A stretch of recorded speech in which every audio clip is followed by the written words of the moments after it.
All right, welcome everybody. The Customer Success Show. Oh, snap. I need to put up the extra. I got the wrong background on, but I'll fix that later. Welcome to the show. All right, this is episode 12. We're talking renewals today and upselling. We have an awesome panel today, and I'll introduce them in a second. Just the Success Panda pitch today. If you have not created a new account, whether paid or free membership on Success Panda, head over there and check it out. Mock interviews, mentoring, talk to a hiring manager. If you want to give back to the community, if you're a hiring manager and you want to help people and give hiring manager insights, we always have a bunch of people looking for more hiring managers to join the platform where they can connect with you. And it's always people that have skin in the game, and people actually pay a little bit of money so that they can match and speak to you. So know that anybody that's reaching out to you is quite serious and definitely would benefit from your experience. So check it out at successpanda.io. And without further ado, let's invite on our panel today.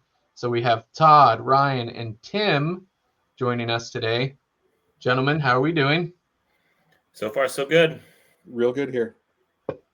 Good, good. As I say, another day, another dollar, just one. I remember when it used to be more than one, but now just one. Good, awesome. Well, let's go ahead and jump in and do intros. So we'll just go Todd, Ryan, then Tim in that order. That's how they show up on my screen. So go ahead, Todd. Tell us Awesome. a little bit about you. Thanks, Brad. Great to be here. Excited to talk about the topic at hand. Todd Ilberg. I work with a company called Blue Shift. Blue Shift delivers data organization, CDP type stuff for marketing activities, plus marketing automation. Been doing customer success for longer than I'd like to admit. Before I was in customer success, I was a client account manager and also ran retention and acquisition marketing. One of the questions that you asked was, what do I do for fun? For fun here, when I'm not chasing my small circus of kids around the house, and when I say small circus, it's getting larger because they're 12, 17, and 19, so they're not really small. But I spend a lot of time on the water, and I participate in the sport of catching.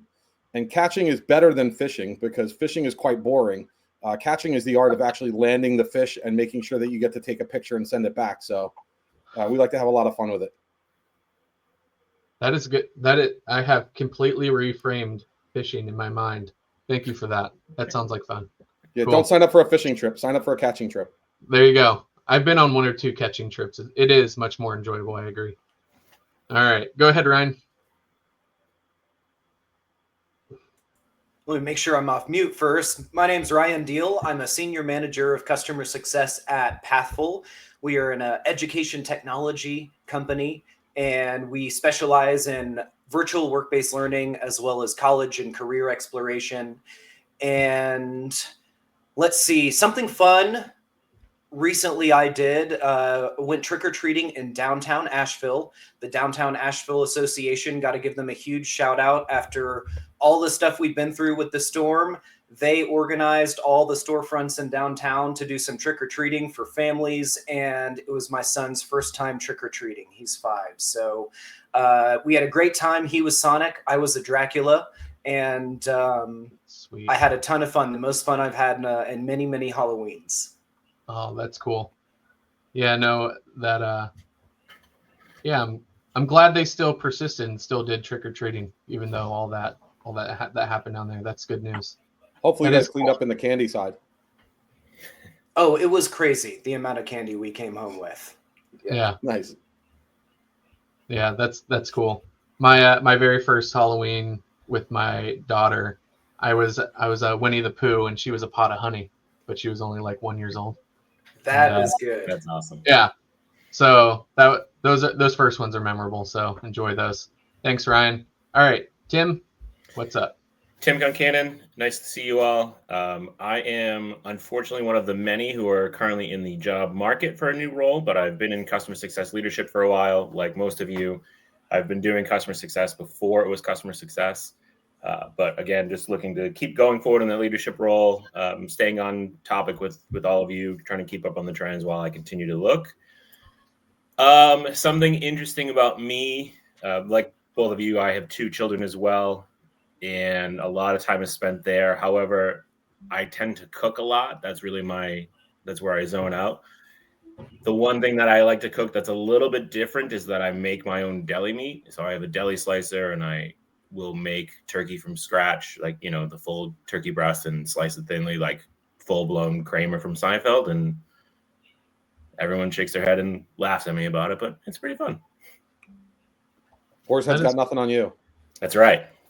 Tim, a couple lifetimes ago, I managed a Jersey Mike store for about 9 months, and it's ever since it's been my dream to have an in-house sandwich slicer. I could do amazing things with it. Well, so I'm pretty jealous.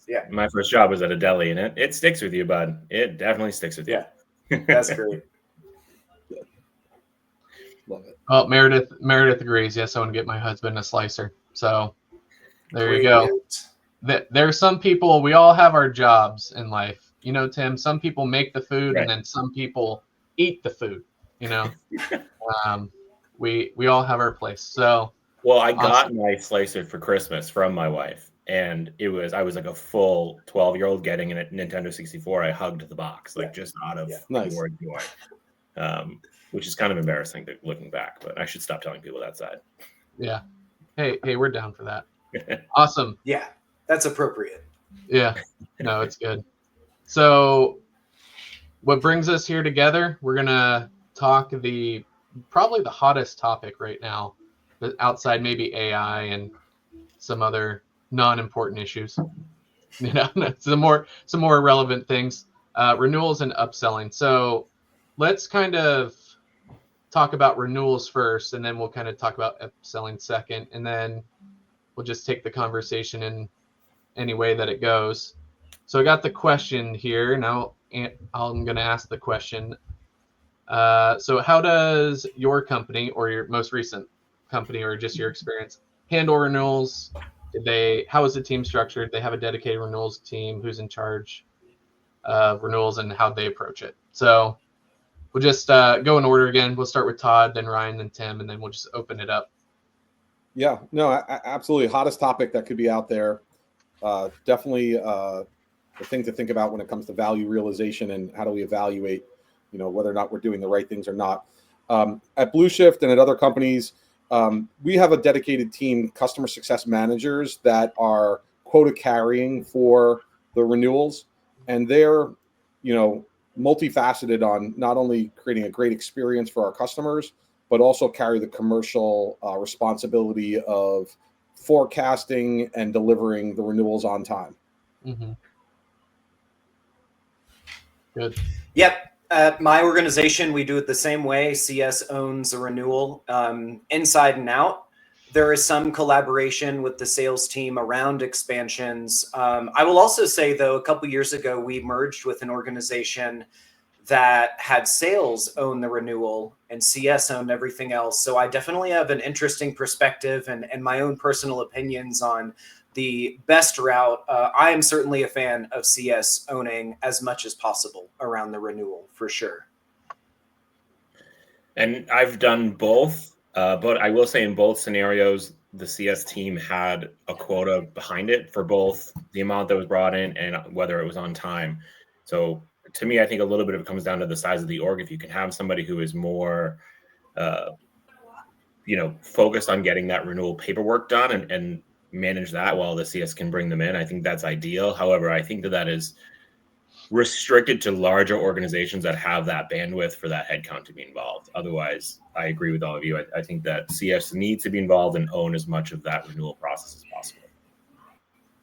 Yeah, definitely ownership. I was going to say, and on the support side, having a RevOps team to help traffic the paperwork and kind of close out, but the strategy behind the when and the how has historically, in the companies that I've worked with, lived within the customer success team. Yeah, so this is super interesting because last night, before I gave up on the NFL, because I live in Cincinnati and I was watching the Bengals and Ravens game. And the last play, there were 2 penalties, and I will complain on this show about the officiating, but I was like, do I need this in my life? No, I'm just going to go back to reading books.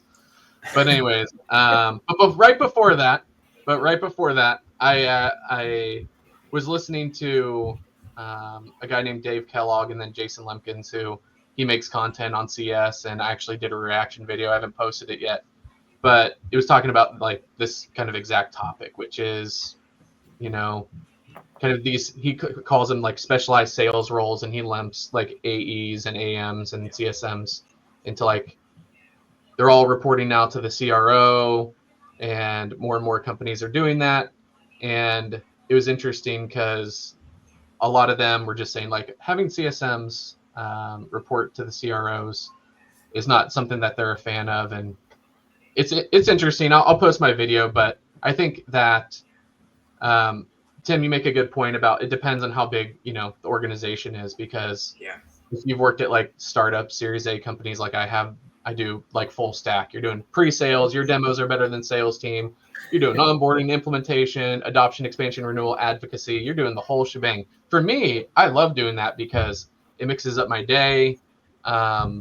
It's something that I enjoy doing. Like every day is different. You're always operating. You have to build a skill set of a lot of different things. But as organizations get bigger, they tend to specialize. And so now it's this whole, where are the CSMs going to fit under? Are they going to stay under a CRO? Or are they going to go under, CCO? Why don't you, any thoughts on that? What have you been seeing or hearing, even talking to the people?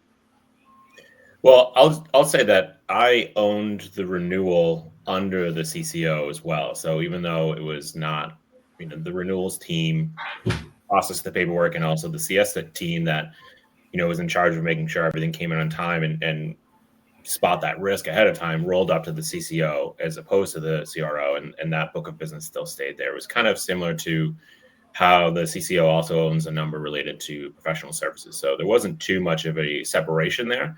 It was really the CRO was concentrated on new deals, new business, and the CCO and her team was focused on existing business. Okay.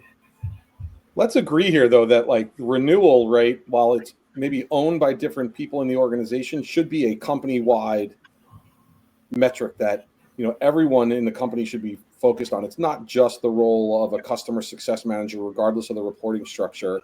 The renewal and retention rate is a reflection of what the company did or did not do in the last 6 to 9 months. And a lot of companies focus on the idea of like CSMs should be the owners of renewals, and that's great, but the outcome is really owned by the company and its successes or not. And so, I think when I look at different skill sets amongst CSMs in particular, there needs to be a balance. And sometimes organizations have hired people that don't have any commercial experience and expect the world of figuring out strategies, figuring out pricing, figuring out the approach. You have to balance, the support structure as a CS leader with the aptitude of your team and the way that they show up, and make sure that you create an opportunity for them to learn, but also be in a position to get support. The renewals are a function of the company and not just an individual. Yeah, Todd, I agree. I think a lot of it comes down to the ability to identify that risk and get those people in line ahead of time. That's what I like to focus on. I'm sorry, Brad, I'm kind of jumping ahead a little bit on some of your questions, but that's really where I think the CS 100 lashings, 100 lashings for Tim. But it is really come down to that ability to identify the risk. You're a CSM, you're not going to code bug fixes. You don't have that ability, and nor should you. But are you in tune with your customers enough that you can bring that risk assessment towards the leadership team in time that there can be a fix? Right. And I keep going back and forth. I say this whenever I talk about it. The fix doesn't necessarily mean that it's in place by the time the renewal comes. But you've had that discussion with the customer saying, this bug fix or this enhancement or this price issue, whatever it may be, there's a path to a solution and that's in front of us. And to your point, Todd, a lot of that ends up coming down to, in my opinion, us in leadership to say, individual CSM has this issue. I need to get the CTO. I need to get the CMO. Who is it that I'm bringing in to help identify and put that solution forward for that resolution? but it's my team's responsibility to identify it and get to it, hopefully before 2 weeks before that renewal is due. That'd be really cool.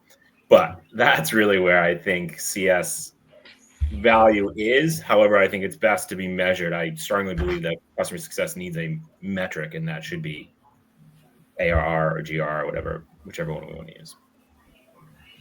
I've always found it fascinating as someone who came to CS, found a home in CS after about 8 years in the sales world. I found it fascinating to see kind of this ecosystem of customer success managers who are really hesitant to have any sort of conversations around contract renewals, price negotiations, simply asking for a sale, things like that. And I think for even competent CS professionals, those are absolutely things you can train on. And I think depending on where that organization is, at the end of the day, I feel like you're probably saving some money by consolidating the sales motion as well as the ongoing implementation, adoption, support motions that you'd expect of a normal CS manager, all on one team. You can save a lot on headcount. And that's been kind of my experience working through mergers with companies who have a system where sales owns the entire renewal conversation. In many of those cases, I found going back that there was a closer relationship with that sales professional than the CSM for that customer. And that's also a dynamic that was kind of setting us up for failure in some ways. So that just ties into, again, I think my justification for helping CSMs, like not forcing them into a sales role, really helping them understand how owning absolutely everything about the account relationship, including that contract renewal, is going to help build a deeper relationship, more opportunities to build trust, and definitely kind of upskill them in terms of those more traditional sales skills that some people may just need to work on. I think that's absolutely something that can be trained. And really, at the end of the day, great CS professionals approach everything they do with empathy. That's not going to change with the sales conversation. So they don't have to worry about becoming, I think, that like used car salesman sort of stereotype. I've seen a lot of CS professionals be afraid or be hesitant to go in and talk about pricing and those sorts of things. They're not going to become that. And so if you have that fear, you're out there and you're hesitant to take on this side of the role, dive in, because you'll find that great salespeople, they approach absolutely everything they do with empathy, with care. And especially if you believe in what you're selling, you'll have no problem. Really well said.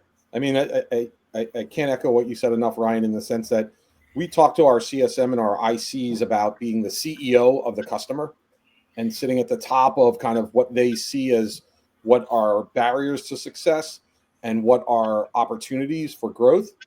The world of CS requires this thing that we also talk about called humble authority, right? Being able to go out and, put a plan in place, be able to kind of orchestrate the resources that are standing behind them and feel confident that they're going to get backed up. And as leaders, we have to put our teams in a position to be successful. We don't want to be the success for the team. We really want to enable them to see the trees through the forest and make sure that we're not missing something. And so I really appreciate the way that you frame that up.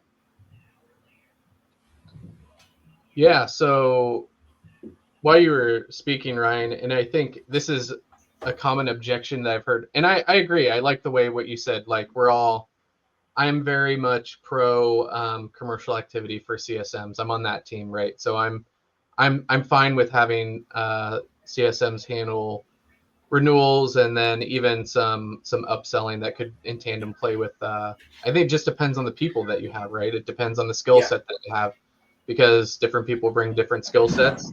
But something that I've heard before is, well, here's the thing, Brad. When I got back into CS in 2019, we had no commercial responsibilities. It was about creating happy customers and making sure that they were adopting and mitigating churn risk. Like, I got into this to not be a salesperson. And now here I am couple years later and I'm under CRO, I have a quota. Like, what happened? What happened to my world? Like, what do you say to those people?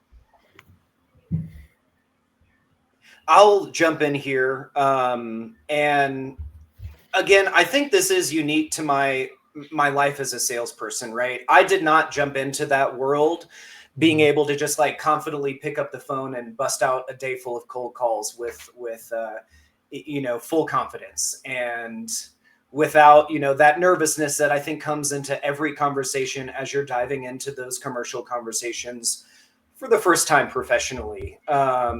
But at the end of the day, and this is a conversation I had many, many years ago with my coach back then, at the end of the day, if I was like not making calls, it was just not the right line of work for me. And I don't want to be like cynical, but you talked about someone getting into CS in 2019. Interest rates aren't where they were in 2019.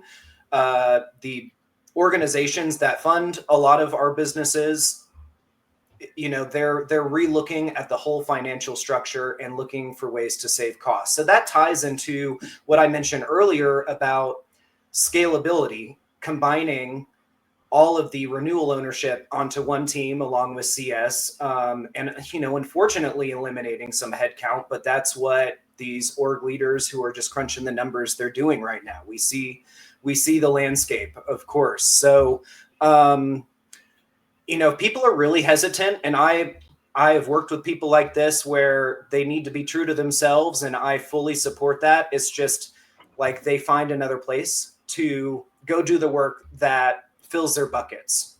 And then there are those folks who just kind of strap up and upskill. I'm a big fan of continuous professional development. Everyone should be doing it. And this is, I think, a really simple and straightforward area where CS professionals can add some value to what they bring to the table, is working on those more hard sales skills. Ryan, I'm going to add on that. I think there's a giant difference between a sales rep who is out there trying to land a new deal and a CSM or an AE or whatever title you want to put on it, trying to get that renewal. And Brad, to your point, when you asked that question, I came in to do customer sat, I came in to do X, Y, and Z and not sell. All of those are the sell for the renewal. It's really just a small mindset change, in my opinion, where you've already done it. You're already selling all of it, and you are just handing over a happy customer to somebody else to collect a check and collect more money than you are. And you're kind of doing yourself a disservice there. And I think that to me is the big piece, is that you are, we'll go back to football. You're getting into the red zone and then letting somebody else, just handing the ball to Derrick Henry and finishing the game off. Wow. I see what you did there. Wow. That is a dagger. But, I think that's a big piece of it, is that I don't want to be, that hunter sales rep. I want to be that farmer sales rep, if you will, where we are bringing that in towards the end of that relationship. And I think that that's a mindset change. And I've had a lot of conversations with people who reported to me, is that, like, we're not asking you to go and cold call. We're not asking you to go find new customers. You're not selling anyone on the product. You're selling people on the value that they already have, or the work that they've already done with your product. Show them how great they're doing, and they will renew with you. Right. So I want to move on to another topic, but I think that this has been a good discussion, because it is something that we hear before. And then, before we move on, we'll just have kind of like, give us like your 60-second. We'll go around on this, because this is kind of my opinion, and it has to do with the same topic that we've been talking about. I think when Ryan brought up interest rates, and how interest rates, and then just the market in general, the SaaS market, completely took a huge hit about 2 years ago, and since then has just been trudging along. But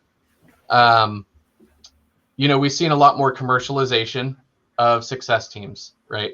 More success teams were once reporting to chief customer officer, or even a head of customer success, some sort of functional leader, and now they're completely under sales organizations and you see in investor updates, people are like, oh, why didn't I think of this earlier? Yes, it's a great idea to put it under the sales team. Do you think that there's any trade-off that happens when you actually because this is like got to the reaction video that I did yesterday with Jason, because he said over the past 2 years, I'm going to try to quote him directly. He said, my CS interactions have been terrible, the worst that they've ever been, because every time I see, he's like, I had a call the other day that lasted 10 minutes because an AM jumped on the call. They didn't even know how to spell like my company name. They didn't know anything about my company. And then they're trying to sell me things and hoodwink me to buy things I don't need for products that I never asked for. And so to me, I see a clear trade-off when you go from, hey, I'm here to help you be successful and help you get the desired outcomes that you need, to then tying any sort of monetary outcome to that KPI, because the CS teams they're gonna optimize what their KPI to keep their jobs is, and the KPI to keep their jobs is renewals. So I mean, just quickly going around, what do you think about that? Do you think there's a trade-off? If so, and then what do you think?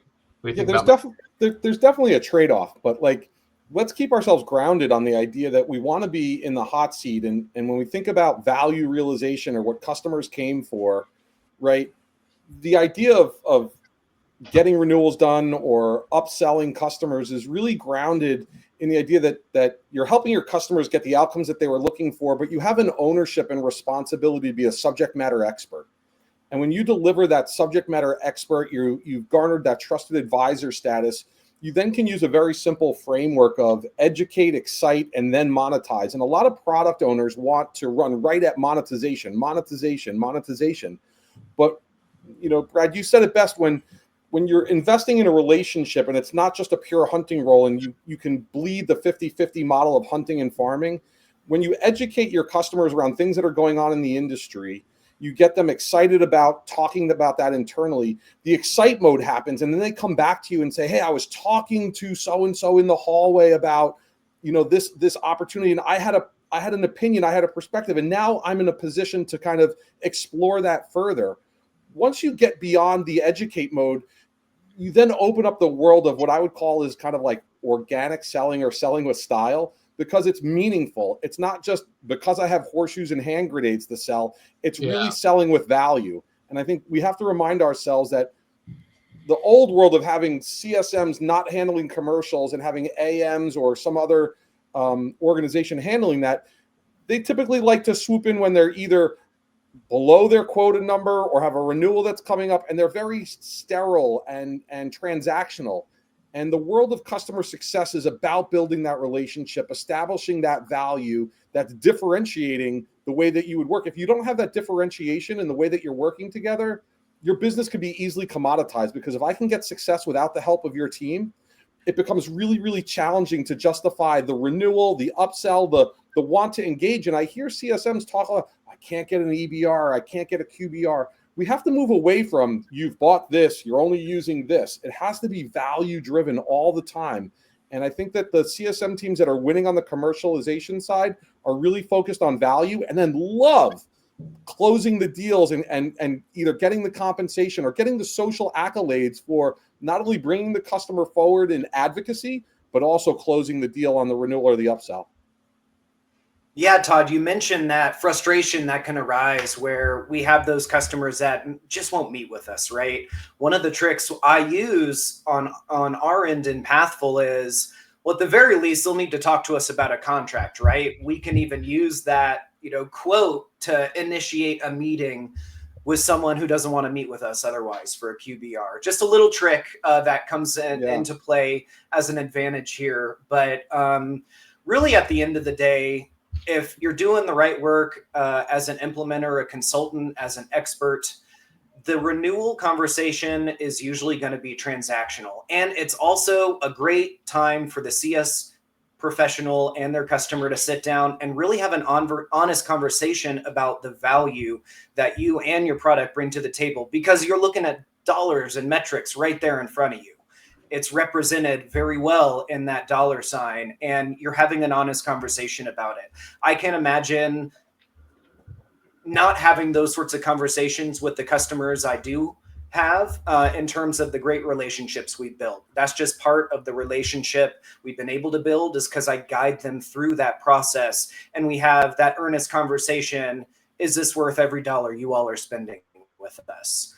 I will also say, just from a general like CS professional individual contributor perspective, going back to the market, I always feel better if I'm in a role where the company's revenue is tied to it in some way, and my goals are tied to it. I'm literally coming to the office every day and generating revenue for that company. You want to be that person, I think, in this SaaS environment, and it's going to provide, I think, a little bit of peace of mind in terms of if those org leaders are looking to cut headcount. I like what both of you said a lot. I'll just add a couple points here. One is, I think there's a double trade-off. I think there's an internal trade-off where, to your point, Ryan, if you can associate your team to a hard number, you're more likely to get additional headcount or keep your headcount, depending on what direction the business is going in. Yes. And that's huge. That's something that I've seen a lot of organizations struggle with. How do I show the value if I'm just saying everyone's happy?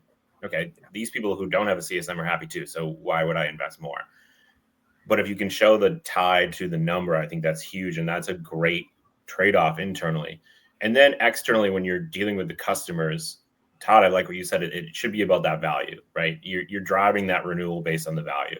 And you should be identifying the right customers and knowing those customers well enough to say, out of my 30 accounts, these 8 can be upsold.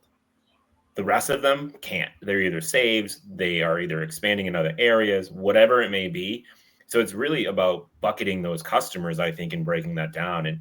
And why I feel a CS quota should mainly be off of renewal. And if there's a side pocket of upsell, that's great. But I don't think it should be a 50-50 split there. I think the majority of it should come from the renewal side, with a, hopefully a little extra cash if you impact the upsell side. Yeah. So, I mean, I feel like we've definitely veered off into this direction, but I think it's been helpful. We will get into the tactical here in a second, but I think just for me, listening again to that interview, and I'll post my reaction on my YouTube channel and all that stuff. But when listening to it, when he's describing, hey, in the past 2 years, we've had the worst CS experiences, because if every time your CSM now becomes an extension of the sales team, if you're reaching out to me and you're not interested in how successful I'm being and the value I'm getting with the platform, but you're just asking me for more money, you train your customers over time to treat you or ignore you like perhaps a person would.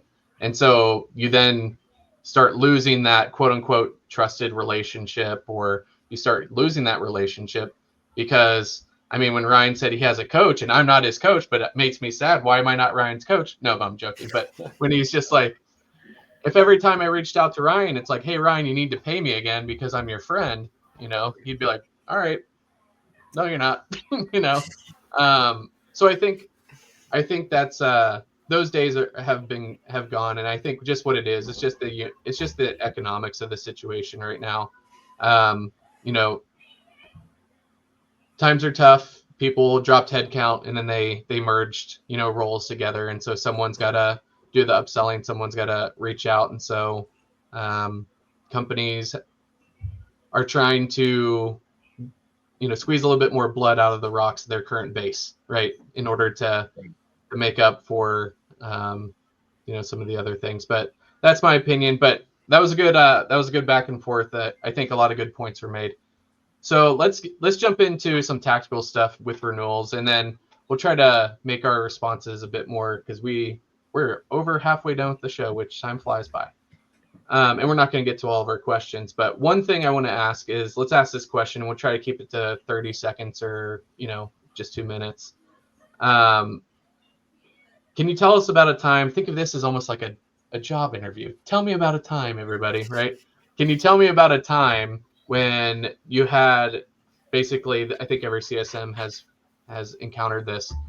an account that you either were told was going to churn going into a meeting, or you thought or they intended to churn, and then how did you turn it around? How did you save the account? Like, what are some tactical things that CSMs can do in those situations, or maybe nothing can be done and you should just log off for the day and go apply to the next role?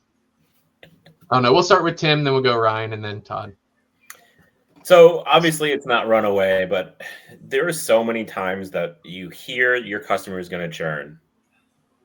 And I feel like a lot of it is getting out ahead of it. If that first time you hear that customer's churning, most likely, unless they've just gotten a sweet deal from a competitor, their mind isn't made up yet.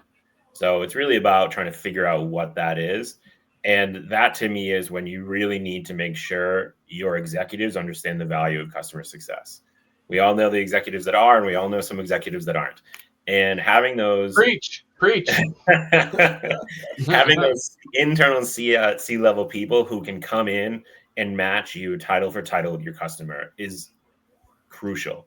Even if they're not talking. I'm thinking about one customer, we shipped them. So one of my past jobs was badge reader. So you tapped your badge and you logged into the device. We shipped them a bunch of devices down to this hospital in Georgia. They were all broken. And they were ready to rip us out. We brought in the CTO. We brought in the new CEO. They said probably about 10 minutes together in a 30-minute conversation. But just having them in the room was crucial because that CMIO felt heard and felt like there was the right match. So that to me is the most important thing, is to get that executive involved early. Having those executives that can get involved and not point the finger and say, why am I here? Or how did you let it get this bad? That's number one. Unless there's also the small chance your executive might be an idiot, and then don't invite them to the call. Very true. Yes. And then we'll have to go to one of the other two options that hopefully Ryan or Todd can talk about. Go ahead, Ryan. I will say, the moment you hear, no, they don't want to renew, find out why. Whatever you do, try to get the reason why, get their objections, and make sure you can track and speak to all those things just to kind of cover your own rear end, because you got to be accountable for all those things. And I know if my direct reports come and tell me about a churn without knowing why they churned, I'm not going to be too happy. So at the very least, be able to diagnose that and understand every objection. There's some sort of response you can give to those objections. Know your competitors. If someone is going with a competitor, understand the value propositions between your two respective products. Things along those lines.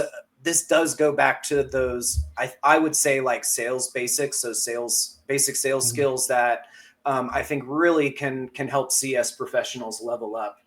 In terms of the cases where I have seen people who plan on not renewing eventually change their mind, they're probably going to be unique to my industry, to be honest. In the education technology space, very unique sales and renewal cycles, funding sources. You see a lot of leadership changes as well. So I never really give up on those folks that tell me no when I know we're really bringing value to the table, because oftentimes there can be a lot of politics going on in the background, pushing them one way or another. And I've definitely had cases where people remember the great service Pathful brought to them and their students, and the good time they had with me as their CS representative.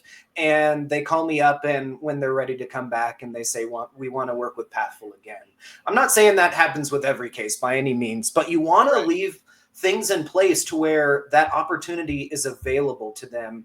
Even a more automated kind of digital CS, like outreach to customers who have lapsed in the last year. Don't just drop those lines of communication. That is such a good point, Ryan, because I've worked with so many people, and I've seen companies, and I've done consulting things where it's like, I think the overall principle that you're trying to talk about is make it easy to work with you. Not only easy, but make it enjoyable, right?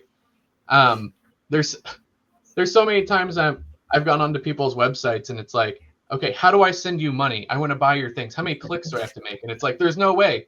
There's no way for me to buy what you have. And they make you go through a gatekeeper and sales. No, I don't want to talk to that. I just want to be able to just buy it. And so there's endless examples, but I think that's a really good call out that you just made. All right, Todd, I gotta take this cat. Go ahead, Todd. I'm gonna kick my cat, shut my doors. I think Tim and Ryan said it well, right? The when and the why are really important. Our job in customer success is to be able to create predictability in the customer base. And let's not be confused. Predictability does not mean that everything is going to renew. And so, in some of the enablement training that we do with the teams, you've got to be asking the question up front. If the renewal was tomorrow, what would the answer be, right? Would it be yes? Yeah. Then, okay, if it's yes, then keep doing what you're doing. That's a good signal. If you get a I'm not sure, that is a yellow/orange flag on like needing to make sure that you're talking to the right people, that you're high and wide, and that you've got your relationship in place.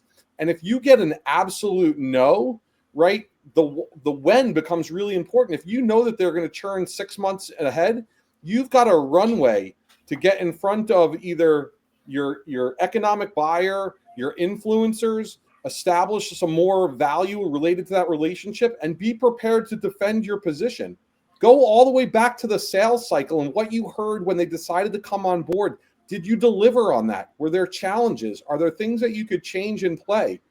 A lot of times, in the marketing technology space, renewals are decided 6 to 9 months in advance. Yes. And so we have that paranoia all the time of like, we've got 9 months to go. Do we think, and so renewals can't be a 30-day out from contract expiration conversation. It has to be a validation conversation that's happening all the way through the partnership.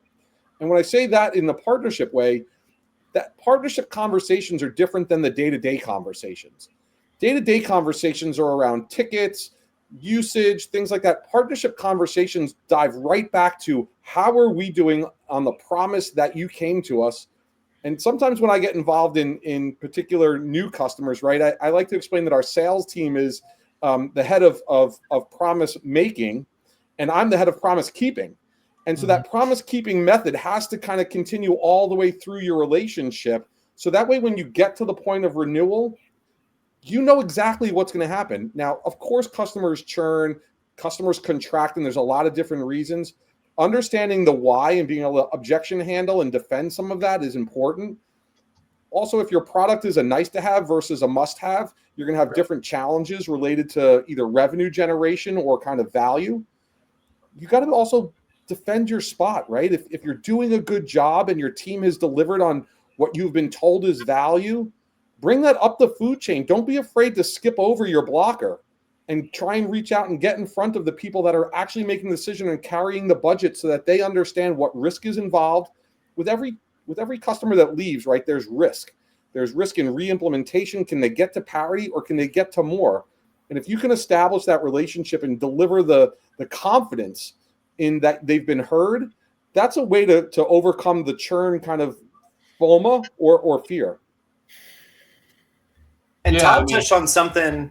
Sorry, Brad, just real quick. Todd touched on something I think is super important, is timeline. At the very least, understanding when you want to get that proposal in front of the decision maker. I am a big fan of the 6-month rule of thumb. And in terms of strategy, again, back to your original question, Brad, those of us in the CS space, whether we're selling, renewing right now or not, are familiar with the idea of the customer journey and moving them through these certain steps, through certain timelines that we've defined. I like to do a journey specific to renewal, where we're actually mapping out across that 12-month license cycle when you're going to have your QBRs, when you're going to invite those decision makers to, a specific meeting to talk about value and value delivery and maybe some price increases coming up next year. Again, mapping out which of those meetings where you don't talk about the renewal at all and you just focus on support. Mapping that out in a journey format, I think translates well to the CS world because we're so used to working in that sort of framework. Yeah, every time I've been leading a CS organization, I always just tell the senior leaders, like, the whole goal of the renewal is to make it a non-event. Like, the renewal needs to be a non-event. Like, it's just comes up, it's a Tuesday. Like, okay, it's a point in time. Yeah. And so your point about building a customer journey is important. And I'm actually someone when I was talking about how, like, I'm a CS purist and all this stuff. He's like, you're like a CS hobbyist. You're an extremist when it comes to, like, you're like an extremist when it comes to, you know, a customer value. And I was like, yeah, I guess so. I'll bring that up on my show. But yeah, I used to bring it up, like, after onboarding, because one of the metric was TTV, time to value. And if after onboarding they're like, you know, you have a survey or that goes out, did you receive value? Okay, good. Do you think we can make the renewal non-event if we continue on this? And they say yes. That's a very, very good sign, right? And so I think talking about the renewal as early as possible is something that can be. But I think that's me coming from Series A world, where you're in charge of all of it, instead of you got 5 different directors and, you know, 3 VPs, and they all have their own vision about you know, what they think the customer journey will be, which is a little bit more bifurcated. So, all right, we got time for probably one more question, unless you want to do speed round. So which one do you want to do? You want to do speed round, or do you want to do? Let's do another question. Okay, all right. So let's go to upselling real quick. Cool. So real quick, let's say just in the 3 of you, your experiences, give us the top 3 reasons why customers don't want to upgrade in order of frequency, based off what you see. Yeah, this one I thought of, Brad. Okay, first out the gate that I hear, it's not the right time. Second, I'm sorry, that's the second most common, is it's not the right time. The first most common is we can't afford it.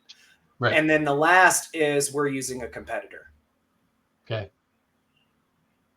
How would you handle objection handling to your top one? We can't afford it. Well, another advantage of working in the ed tech world, there is all sorts of sources of funding we can dive into. We got in-house experts I can go and set up meetings with and pick their brain. There's a lot of funding out there for students, especially to prepare them for success in the workforce right now.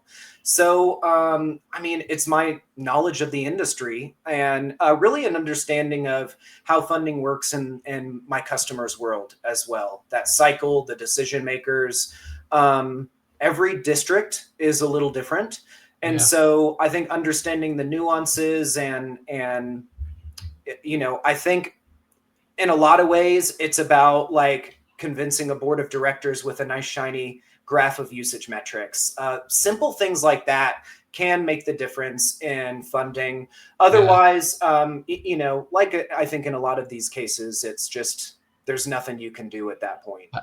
I wouldn't do well in ed tech, Ryan, because I'm sarcastic a lot of times, and I try to be a serious person. Like on this show, obviously I'm very serious. I'm a very serious person. I probably just say, like, oh, everyone knows that, like, you know, schools are flush with cash. It's like every teacher's just got some spare pocket change going on. They're not buying supplies for their kids. You know, I'm just like picturing the nasty looks I get right now. I know. So I mean, you can see why that wouldn't be a good fit for me. But no, yeah, I like that answer. Tim, what do you think? What's your top 3? Yeah, I mean, I'll steal some from Ryan, and coming from mainly healthcare, it's very similar. Most healthcare organizations are very close to the bottom line. There's no downtime throughout the entire, you know, they're 24/7, so there's no downtime. So upgrades are very difficult to do. So a lot of it is money, staff, or what else is happening within their software stack, and how do you place that within the right time frame? How do you handle the staff objection? We don't have the head count. I think that part of it is figuring out whether or not you have the internal team to help with that, or if you don't, you need to find, as the organization, you need to find some type of consulting that you can come in and play off of, to say, you're right, you might not have the staff for it. However, here are this professional organization that will have come in and help you out with it and figure out that right path to get past it. I actually got in trouble one time because I ran into that objection about like, hey, Brad, we like the tool, but we just don't have our champion left. We don't have the person to do it. I said, oh, that's no problem. We have a service in here that we charge X amount of dollars for, and we'll do it. And then they ended up selling it, and I went to my CEO because, again, Series A company. There's like, you're just making it up. SMU, make stuff up. But he was just like, wait a minute, we're doing what? I'm like, yeah, we got to find someone to do this stuff.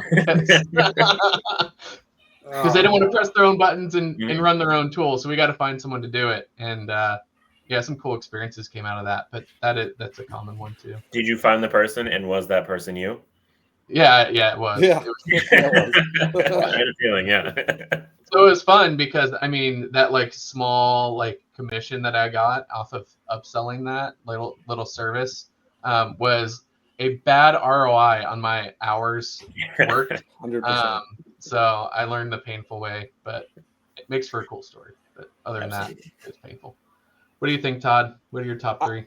I don't have any different shiny objects that I would say are in the top three. I think, Tim and Ryan covered probably the majority of the stack of what happens. I think, when you get the budget kind of objection, that's an opportunity to lean into the partnership. And we always think about, the commercial kind of prow and wherewithal around giving to get, right? And so if you've established the idea that there is value in what you have to upsell them, they don't have budget, they don't have staff, there are things that you can do around pilots. There are things that you can do around early renewals, which we didn't talk about in the conversation ahead of time, to kind of put the product in the people's hands.